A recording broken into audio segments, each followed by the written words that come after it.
हमारी धरती जो आज हम सभी को बहुत खूबसूरत लगती है, लेकिन असल में ये हमेशा से ऐसी नहीं थी। अरबों साल पहले ये धरती नर्क के समान थी, जहाँ किसी भी तरह का जीवन संभव ही नहीं था, यहाँ तक कि डायनासोर्स के लिए भी नहीं। लेकिन फिर ऐसा क्या हुआ कि इस धरती पर ना सिर्फ हम इंसानों के लिए बल्कि अन्य कई जीवों के लिए भी यहाँ पर जीवन संभव हो पाया। आज हम जानेंगे ऐसी 6 भाग्यशाली घटनाओं को जिनकी वजह से आज हम सब पृथ्वी पर आसानी से अपना जीवन जी रहे हैं, यानी कैसे हुआ इस खूबसूरत धरती का निर्माण। फ्रेंड्स, वीडियो को शुरू करने से पहले आपसे रिक्वेस्ट है कि प्लीज़ वीडियो को पूरा देखें और पसंद आने पर वीडियो को लाइक भी ज़रूर करें। और ऐसे ही नॉलेजेबल वीडियोस हर हफ्ते देखने के लिए इस चैनल को सब्सक्राइब करें, लेकिन इस वीडियो को पूरा देखने के बाद। So let's start.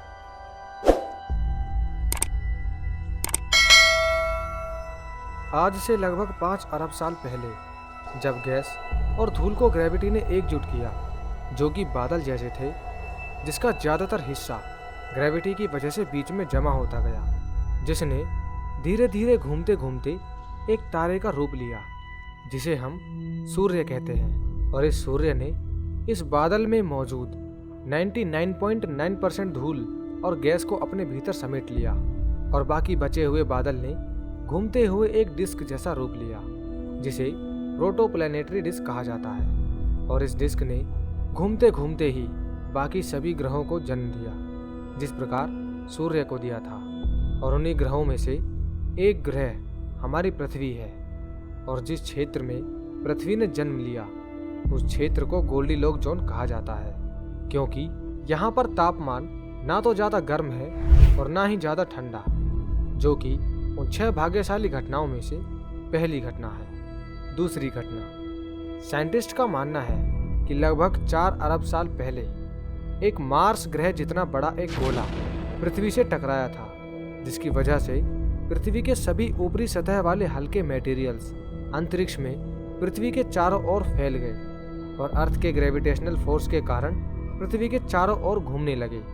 और इनके लगातार घूमने के कारण इन मटेरियल्स ने एक विशाल छल्ले जैसा आकार बना लिया, और इन्हीं मटेरियल से आखिर में चंद्रमा का निर्माण हुआ।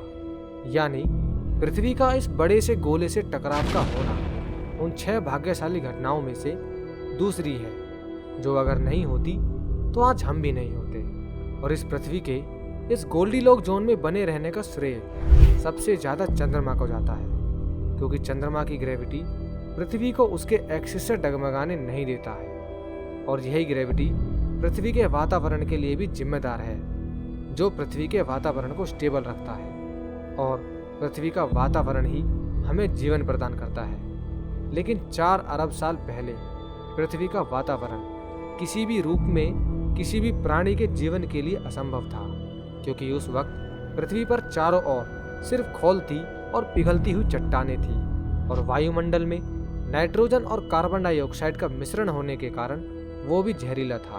और जीवन के पनपने का सबसे मूल स्रोत पानी, वो भी यहाँ पर मौजूद नहीं था। तीसरी घटना, अब पृथ्वी के पास वातावरण को स्टेबल रखने के लिए चंद्रमा था, लेकिन तीसरी भाग्यशाली घटना के रूप में पृथ्वी पर करोड़ों सालों तक मेटियोर की बारिश होती रही, और ये मेटियोर सोलर सिस्टम के बाहर से आए थे। और जब ये हुआ उस वक्त को प्लेट हैवी बॉम्बार्डमेंट कहते हैं। ये बमबारी अर्थ के जन्म के 50 करोड़ साल बाद कई करोड़ों साल तक होती रही, जिसमें एस्टेरॉयड और कॉमेट धरती पर लगातार अपना कहर ढाते रहे, मानो जैसे ये पृथ्वी को नष्ट ही कर देंगे। पर ऐसा कुछ भी नहीं हुआ।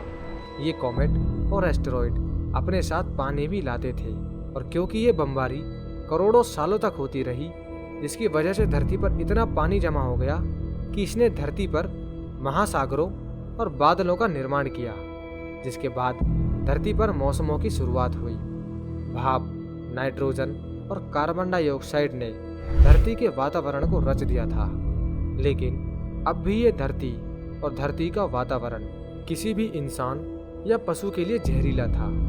इस तीसरी घटना के बाद धरती में वो सारे तत्व मौजूद थे जो जीवन की शुरुआत के लिए जरूरी थे, और सबसे पहले यहाँ पर जन्म लिया सिंगल सेल वाले बैक्टीरिया ने।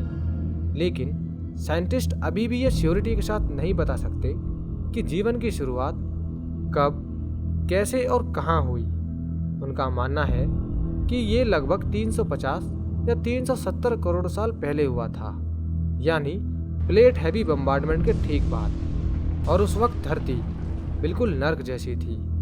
धरती पर हमेशा भूकंप और ज्वालामुखी विस्फोट काफ़ी आम बात थी। लेकिन उन्हीं ज्वालामुखी की गर्मी में धरती की चौथी भाग्यशाली घटना घटी, और वो घटना थी इन बैक्टीरिया का जन्म, जो इस जटिल मौसम में भी अपने आप को जीवित रख सकते थे और अपने भोजन के रूप में वो सूर्य की रोशनी से ऊर्जा लेते थे और वेस्ट के रूप में ये ऑक्सीजन को प्रोड्यूस करते थे। हालांकि ये बैक्टीरिया काफ़ी कम मात्रा में ऑक्सीजन प्रोड्यूस कर पाते थे, लेकिन काफ़ी लंबे अरसे तक ऐसा करने से इन बैक्टीरिया ने धरती पर काफ़ी मात्रा में ऑक्सीजन की मात्रा को बढ़ा दिया।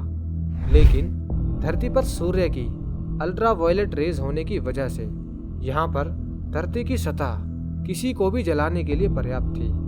लेकिन अब धरती पर मौजूद ऑक्सीजन और सूर्य से निकलने वाली यूवी रेज ने धरती को पांचवी भाग्यशाली घटना का रूप दिया, क्योंकि यूवी रेज और ऑक्सीजन के रिएक्शन से O3 यानी ओजोन लेयर का निर्माण हुआ। और ये तो हम सब जानते ही हैं कि ओजोन लेयर का होना आज हम सभी के लिए कितना ज़रूरी है। और जब ओजोन लेयर का निर्माण हुआ तब धरती पर 15 करोड़ साल तक धरती पर डायनासोर ने राज किया। फिर अचानक से 10 किलोमीटर जितना बड़ा एस्टेरॉयड धरती से आ टकराया, जिसकी वजह से डायनासोर्स का जीवन समाप्त हो गया। और एस्टेरॉयड का ये टकराव हमारे लिए वो छठी भाग्यशाली घटना थी, जिसकी वजह से आज हम धरती पर मौजूद हैं। उस टकराव ने धरती पर मौजूद सभी प्रकार के जीवन को नष्ट कर दिया, और उस विस्फोट की वजह से पूरी धरती पर धूल ही धूल जमा हो गई, और इस धूल ने सूरज को ढक दिया, जिसकी वजह से धरती पर सर्दियाँ छा गई। और इसके अलावा धरती पर एसिड रेन भी स्टार्ट हो गई, जिससे समय के साथ एटमॉस्फेयर यानी वातावरण का निर्माण हुआ, जिसमें हवा में ऑक्सीजन मौजूद थी। और इस छठी घटना के बाद आज सभी जीव इस धरती पर निवास कर पा रहे हैं। तो ये थी वो 6 फॉर्चुनेट इंसिडेंट्स, जिसकी वजह से आज धरती पर यह जीवन संभव हो पाया। Thank you so much for watching. लेकिन फ्रेंड्स, अगर आपको इस वीडियो में दी गई जानकारी अच्छी लगी हो तो सब्सक्राइब जरूर करना, क्योंकि हम हर हफ्ते आपके लिए ऐसे ही नॉलेजेबल वीडियोस लाते रहेंगे, जिनसे आपको कुछ ना कुछ नया ज़रूर जानने को मिलेगा।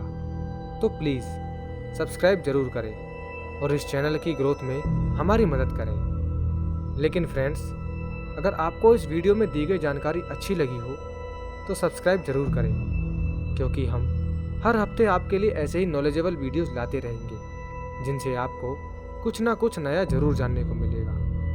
तो मिलते हैं अगली वीडियो में। Till then, stay fit and live healthy.